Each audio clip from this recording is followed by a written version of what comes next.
Inspired by Gordon Brown's claim that it would cost just 2p per person to educate the developing world, a group of London graduates has decided to put that to the test.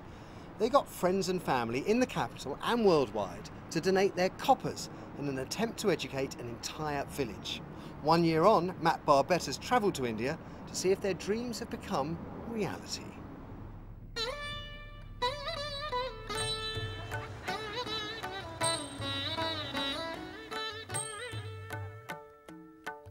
I've been travelling now for 2 days across India to a remote village set in the Aravalli Hills in the northern region of Rajasthan.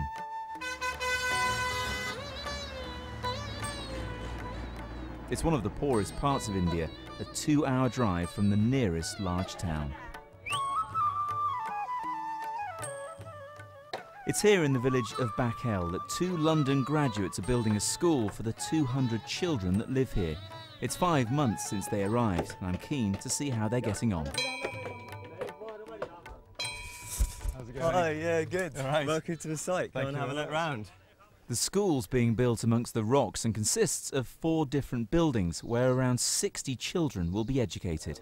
Over here we've got our first 2 classrooms. One, as you can see there, one right next to us. We've got another classroom over here which is still without a roof, and then going in between it all we've just got a few little paths which we're developing. Ed's degree was in biology, but his lack of building experience hasn't deterred him. If you need a skill to do something and you want to do it bad enough, then you can learn how to do it really. But a lot of it's down to Rob and his trade in furniture and carpentry there. Rob has become Ed's right-hand man. After a drink in their local, Rob was sold and has been working on the project ever since. The wall's fallen down anyway, so it's not like we're trying to protect it. Work has been slow over the past few months due to the heat, but now the boys have an even bigger problem.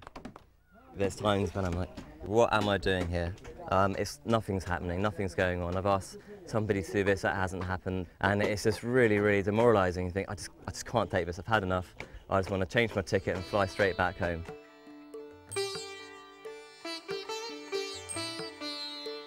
The rainy season has just begun, but with the really heavy monsoon rains due to start in the next few days, it's vital the roofs go on to protect the walls. The project should have finished about a month ago, so it was delayed as it was. But when the rain comes, it means that people are in their fields, they're sowing the seeds, and because our labour comes from in the local village, that means there is no labour to build a school. Our wood's getting wet and it's expanding, which makes it harder to fit. Our walls are only made out of mud, which is absolutely fine once you've got a roof on and it can stay dry. But when it's wet, and they fall down.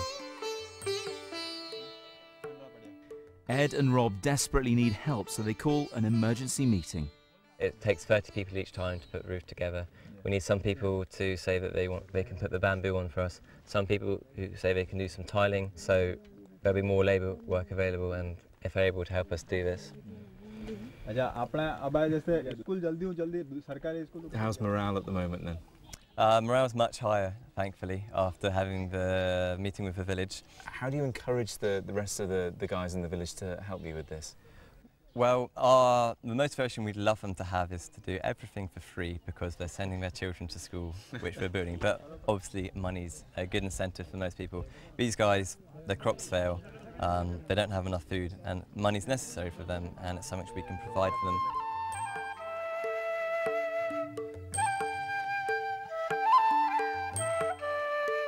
Home for the past few months has been very basic. Rob and Ed have been sharing the floor of a mud hut with Buriaram and his family. You can get a bit full in here at night. The goats are on that side, we're on this side, and there's a little chicken box up there. And we've got a few new chickens as well. Food is limited in the village. We've got potato and rice today, and some kind of chilli, no doubt. So, you're both looking pretty trim. Perhaps a bit too much, has to be said. Have you lost much weight here? I lost 7 kilos. Which is about a stone. Yeah, it's a bit much really.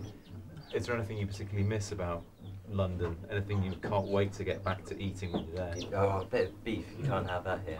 But I was vegetarian before I came away. What about you, Rob?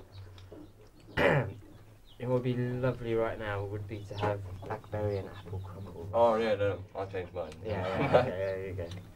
When the school is finally built, Buriaram is very keen that his 8-year-old daughter Shitri will benefit.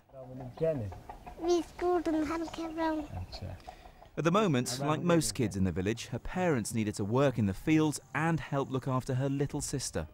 Buriram, you have 2 daughters. So how usual is it for girls to go to school in Rajasthan? Buriram says that most girls in the village are illiterate, and he hopes education will give his 2 daughters a better life.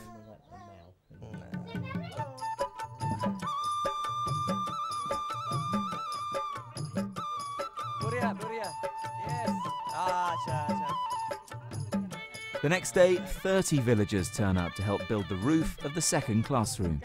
No. Hello. A lack of building experience mixed with the heat and the language barrier make it a difficult task.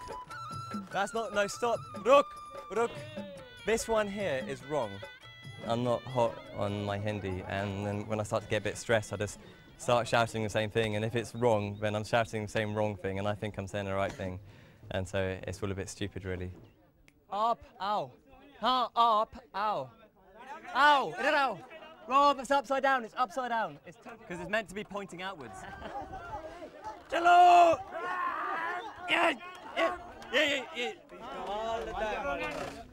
Like there's a crack going right way down there. After 3 hours in stifling heat and humidity, the structure of the second roof is finally in place.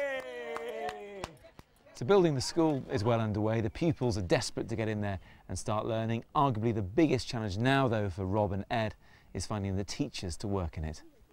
There's no one getting educated here, and so there's no teachers coming out of that education.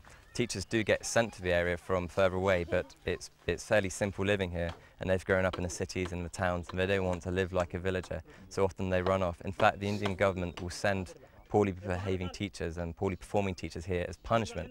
So how on earth are you going to get a good education for the children out of that? While the word is spread across the village that the school is looking for teachers, the building work continues. There you go. Cheers. So this one's nearly finished. Yeah, these are the final few tiles going on our first room, which is just absolutely brilliant to see. Each one of those tiles essentially represents someone in the UK who decided our school was a good enough idea to send us 2p. 2 days later, and a young student from a neighbouring village comes forward for the teacher's job. What's your name?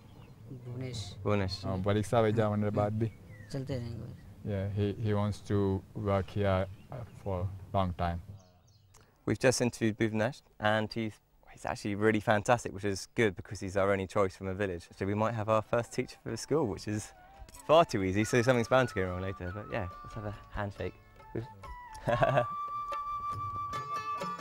Now, there's been some awful moments, but when things are going well, it just goes so well, and just so happy for it. And yeah, we've got teacher, the roofs are going on at the moment easily.